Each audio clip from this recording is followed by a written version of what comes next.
Hey everyone, welcome back. This is Lucid. We're hopping back into Garden of Good and Evil. We are very close to where I actually am in the game. Um, it is turn 73, and I'm playing the nation MA-Ermor. I promise a couple of interesting turns. Hopefully I can get 2 turns in this episode. So I sent my message out to the world. I read it last turn, basically announcing that Agartha has fallen, and that they were treacherous because they had pretended to be my ally, but now they are no longer, they are dead. And you can see at the end, indeed, the god of Agartha has been permanently vanquished. At the end, he did not rule a single province and has nowhere to return. So, yep, he's gone. We cast Telesthetic Animate. We had a Mound King killed by a Mind Hunt. That was over here. Interesting place to be Mind Hunting. We have Voice of Aspu up. We have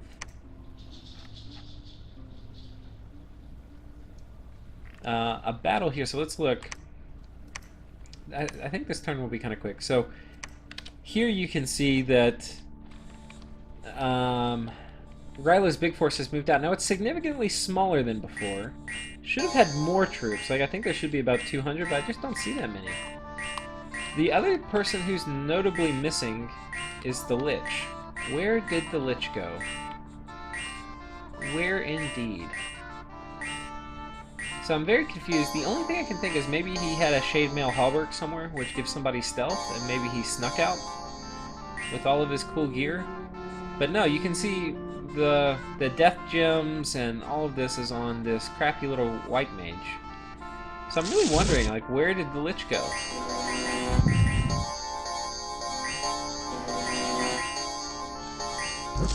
Yeah, who knows?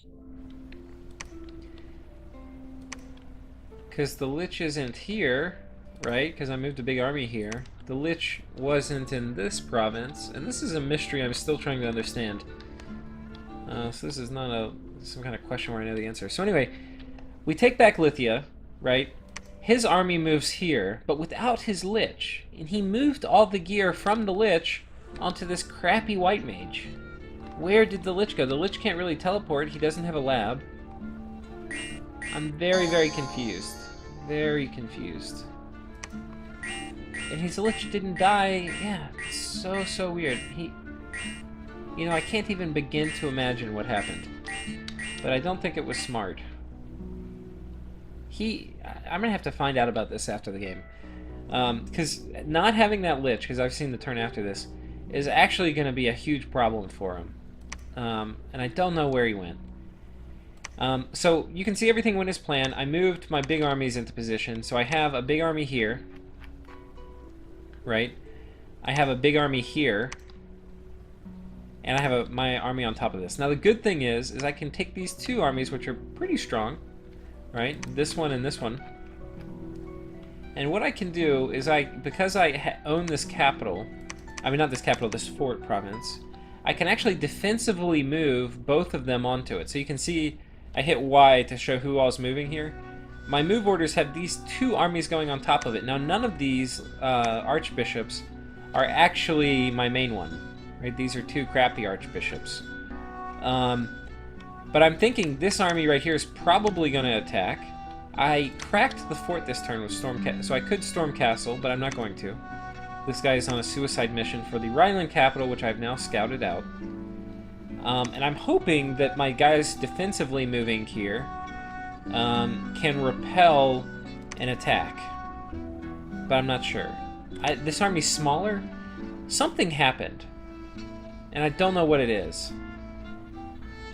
Because this army was 200, and now it's way less. Now it's 120. And his Lich is gone. It's almost like there was a battle that happened here that I never even saw.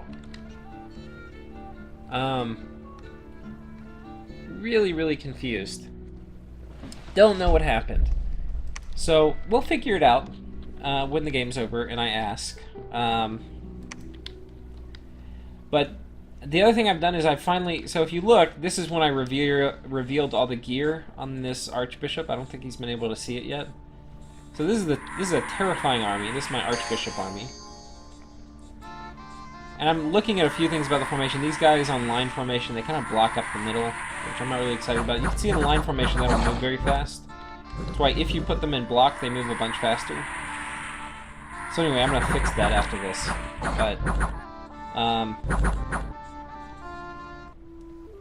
But anyway, I revealed the gear on him, which actually I'm going to show you. At the time, it did not include...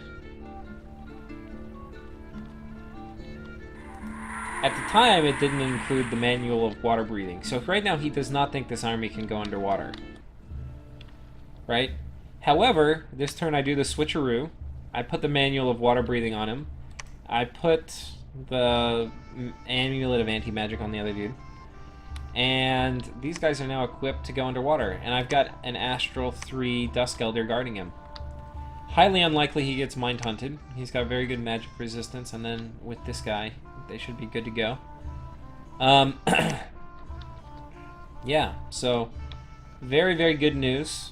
We're moving here. This once formidable army, something really happened to it. I don't know what it is, and I had said that before. The only thing I can think is he could have split it. He could have defensively moved, because I think he had this province. He probably has some map move 1 guys that he moved here. And he probably had some map move 2 guys, because at one point he had owned this province that he moved into the fort. So it could be that the Lich is inside this fort. And I won't be able to tell until I go inside, but yeah. Hard to say. It looks like it was an evacuation. If he moved a bunch of map move 2 guys into this fort, and he moved map move 1 guys out this way, to me that screams evacuation. But I'm not sure. So he probably ran out of gems. If he ran out of gems, I'm more than happy to fight him with my weak armies combined here. So anyway, that's the plan. I could storm this fort. I'm not going to. This guy's running off into the ocean for the Rlyeh capital. Diplomatically, too, things have gone well. Scaleria and Asphodel are fully kind of on board. Well, Asphodel's not really saying much, but Scaleria is continuing up here his fight with Rila. Nazca is at least going to be idle. And Asphodel is fully committed on Bandar Log. He's got about 200 troops here. So I don't know if he's going to storm their castle anytime soon, but it looks like he's going to. And if I can if I can cap Rila, take his capital, before any of the other nations come to war with me, Rila will be really paralyzed. I don't think he can recover from it.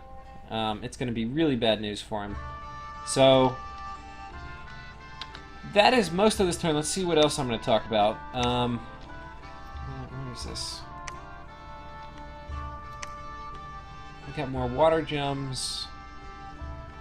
Yeah, so anyway, that's this turn. Not too much to show you. I'm going to go ahead and hop to next turn, which actually is my current turn.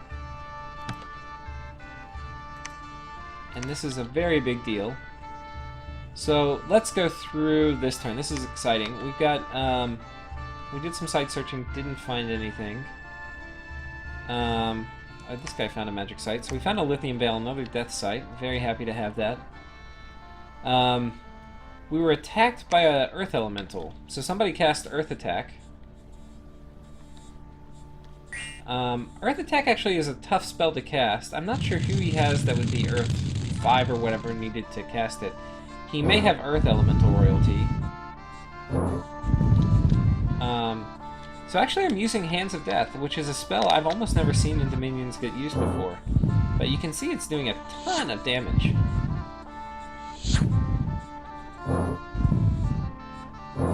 Proving to be extremely potent. So I defend off the earth attack, which I'm very happy with.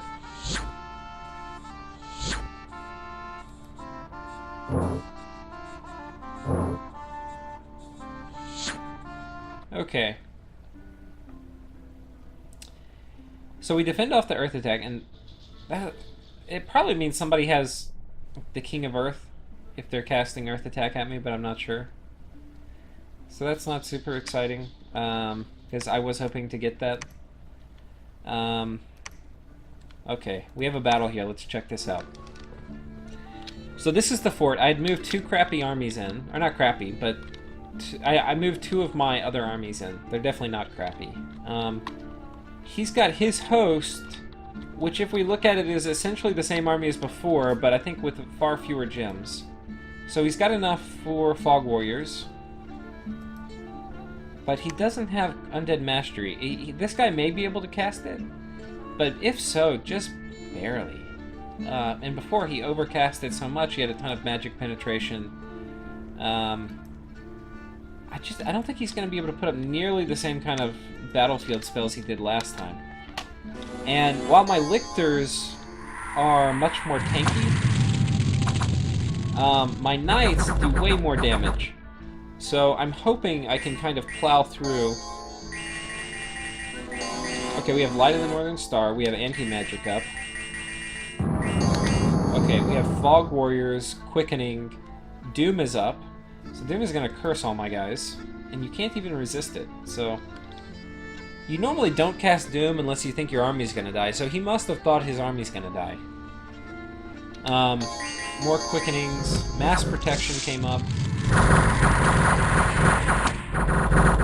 And you can see Fog Warriors is slowing us down, but not that much.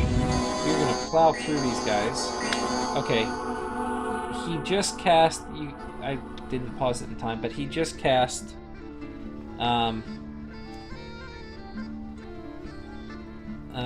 what do you call it? Undead Mastery. And he got a few of mine. Like you can see this guy he got... But it was not nearly as strong as the last time he cast it, right? Last time he got way more of my troops. This time it's really just a mild annoyance. And he also cast it later.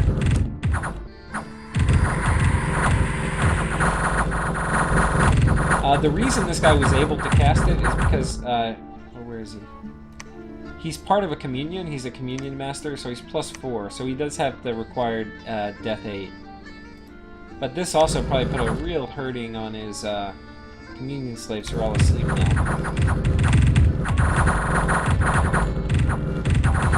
And you can see we're getting through his front line much faster, and there's not as much spam coming down. You know, if we look at it, there's a lot of... So he has Fog Warriors, which he didn't have up the time before. And I put up Solar Eclipse, which is actually going to help me kill these Claymen, because they do not have Dark Vision. Neither do the living statues, I don't believe. Yeah, they don't. So...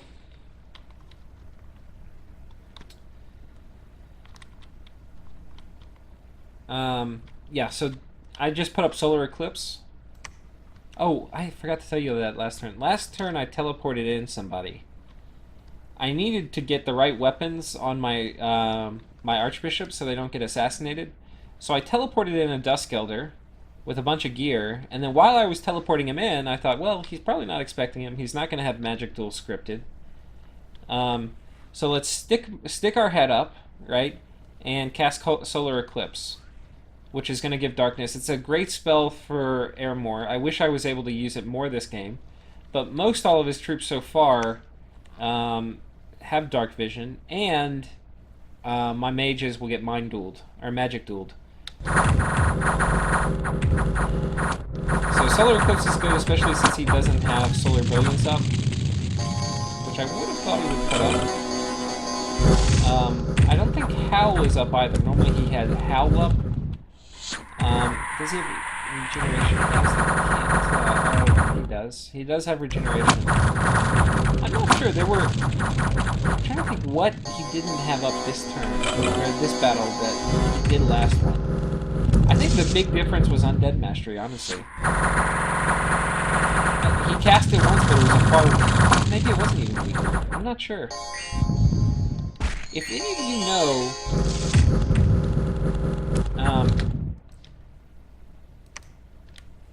why this battle's going so much better. I mean, part of it is obviously my knights, which do a ton more damage. But I feel like there's some battlefield spells that he didn't get up. So if you know what those are, let me know. Another thing, too, I know I'm going to kill this dude. And I was wondering how I could kill him since he has the Armor of Virtue. How could I possibly kill him? And I had to watch it a few times to find out. But we will watch it, and you will see in a second what happens.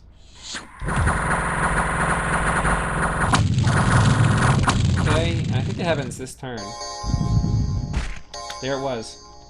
So if you look, he just cast Wither Bones, and this is right where he cast it. On top of all these lictors, you see all those red numbers that popped up. A few of them actually went back and triggered him, and they one-hit killed him. So that's huge. That's huge. He had a ton of magic resistance, so it wasn't likely. But what happened was he went off script, and when mages go off script with a bunch of Blood Vengeance Sacreds around, that can happen. What's nice is it totally bypassed Mist Form. It didn't do like 1 damage from Mist Form. It actually killed him. So Mist Form does not block Blood Vengeance damage at all. So I was very happy to see that. So that takes... it definitely makes it very unlikely that I'm going to have to face Undead Mastery from Rila again. Because that Scepter is probably going to be gone. I'm about at critical mass, about ready to chew through the last of their troops. Man, that hurt.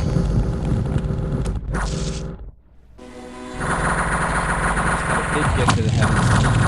Gift of the Heavens was really effective. Yeah, look at that. More Gifts of the Heavens. Really hurts. That's why it's so important to get through these guys quickly. It just does so much damage. Yeah. These slaves, you can see they're just regenerating. They've got tons of afflictions now, but it doesn't matter. They are really effective fatigue batteries for his mages who are dropping Gift of Heavens and the like. Where do we have... Who's their Gift of Heavens caster? This guy's one of them. And look, he's got no fatigue even after dropping all that. But some of them have started retreating. Retreating through the last of the troops. I took heavy losses here, but not that heavy. I mean, I'm definitely going to win. For example, if I had only brought one of those one of the 2 armies in, I without a doubt would have lost it. It was only by bringing 2 in that I had a chance of winning. And I'm winning now pretty decisively, but not that decisively. I mean, you'll see the battle report, but I lost a ton of troops. But right now, all of his mages just got paralyzed because the communion ended, and I'm going to chew through them. This is kind of cool. So this is their Worm Mage.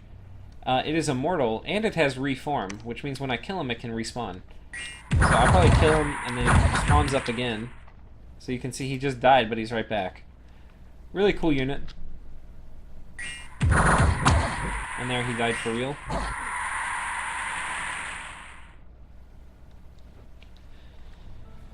There we go. So that was a huge battle. Let's look at the final report. So I got one of his white mages. I got most of his Star Children. Did not get a lot of his other stuff. Like I didn't get. Did he have a queen? No. I killed all his troops. That hurt. I lost 30 of my knights, which actually isn't as many as I thought. I thought I lost more. And then my lictors, I lost 50 of them, which is a lot. I lost a lot of lictors. So I lost half my lictors almost. And about 30% of my my knights. So, but that was a critical win for me. If you look at what I found too, I found Scepter of Dark Regency. That is huge. I found the Armor of Virtue, huge, and Fireplate. So, just getting those from him is going to really change. This Undead Mastery leg up he had, he's lost now.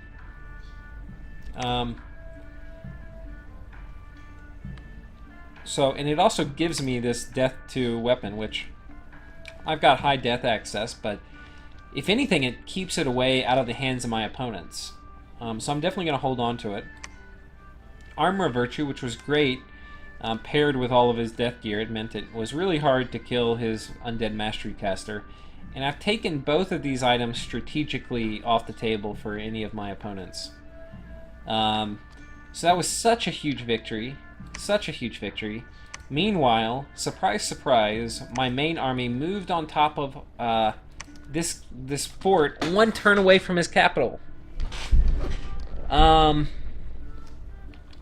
And I thought about it. Do I want this dude to assassinate? I mean, to storm?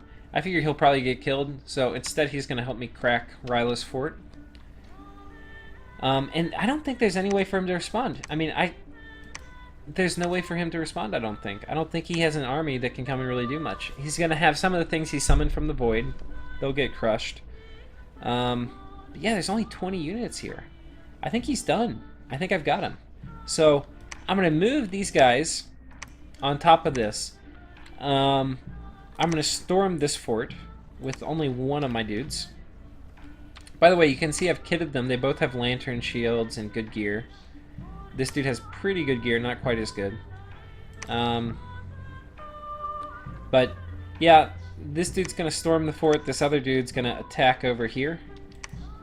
But it went very quickly. From 2 turns ago, I thought I was really going to get my ass kicked by Rlyeh. Like, I lost a huge battle. I lost a ton of troops. I thought it was kind of on the downward trajectory, to now it's looking like I'm going to win. And win decisively, like I'm about to take his throne. So it's a huge deal. Let's check the rest of the things. He took a province from me. Where is this? Oh, we got a star spawn. That's kind of cool. Where is this? Oh, so he actually had a force defending it. So we'll look. This is my new scripting. I think I fixed that line formation mess I had in the middle. So he has more chaff. These he probably wasn't even scripting to fight. These were people that...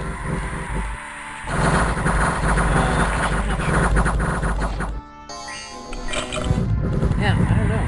I really don't think he was expecting to fight here, but if the mages were here, they must have been patrolling the province in support. So I'm not totally sure, but they definitely weren't... He shouldn't have brought anybody out if he thought there was going to be a real fight.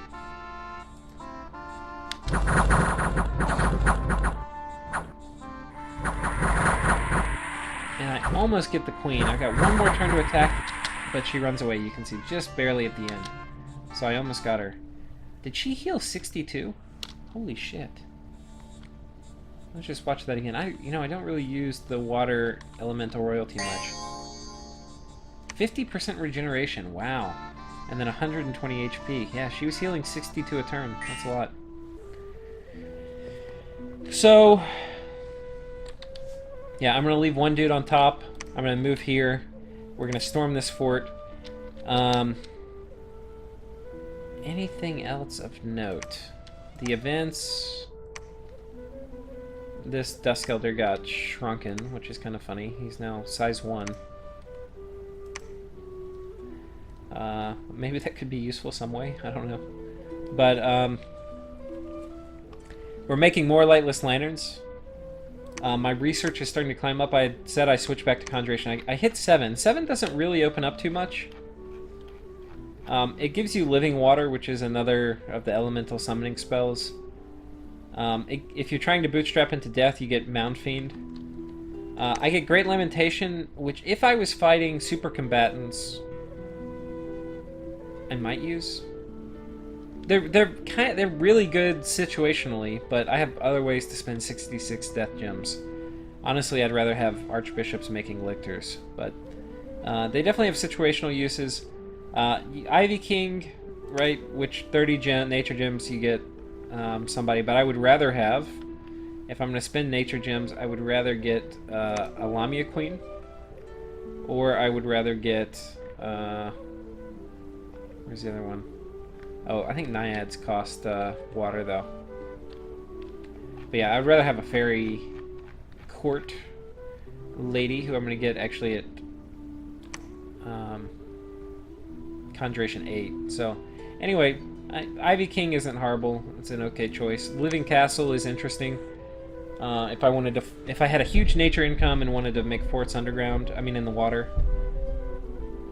Yeah, so anyway, but the big things are going to happen when I get Conjuration 8, and I'm getting close, right? 500 a turn, and 3,500 to go.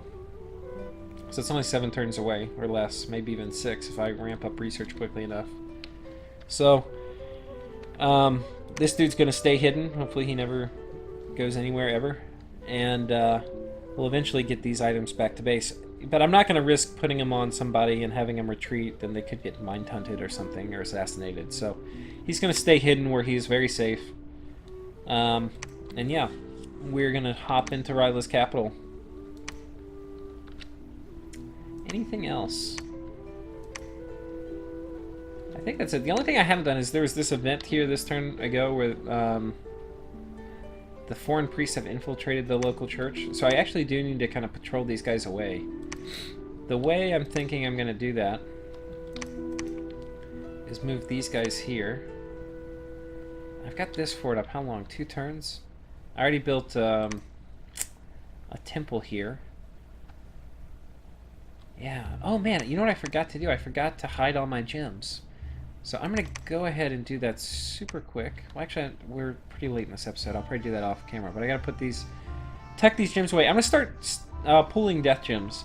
I've got 7 turns to pull them, and I'm going to drop a Well of Misery like the world has never seen.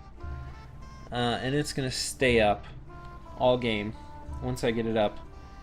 And also, I want to be able to cast King of Banefire. So maybe when I get Conjuration 8, I have enough to do both those. But yeah, good shit. Really happy with...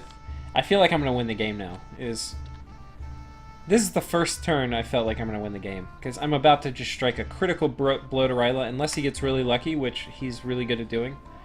I think he's about to be in huge trouble. Nazca could start attacking, which would be really unfortunate.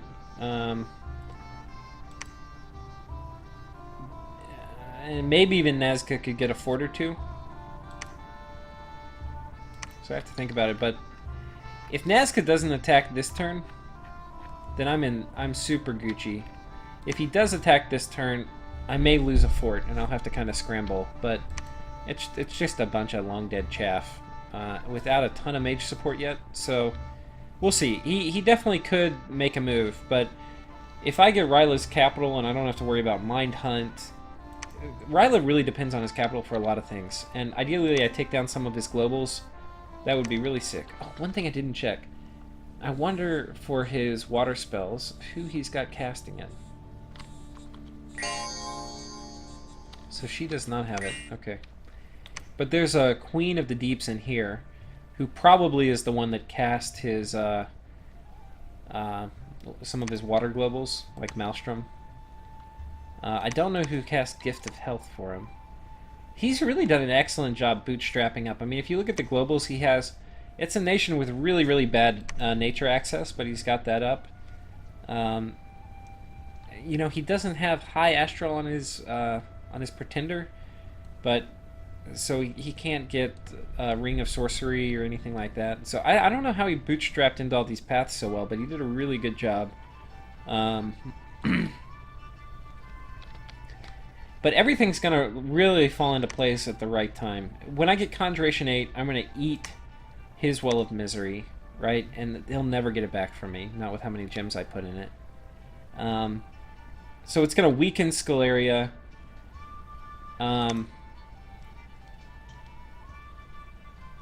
Yeah. Ideally, I can get...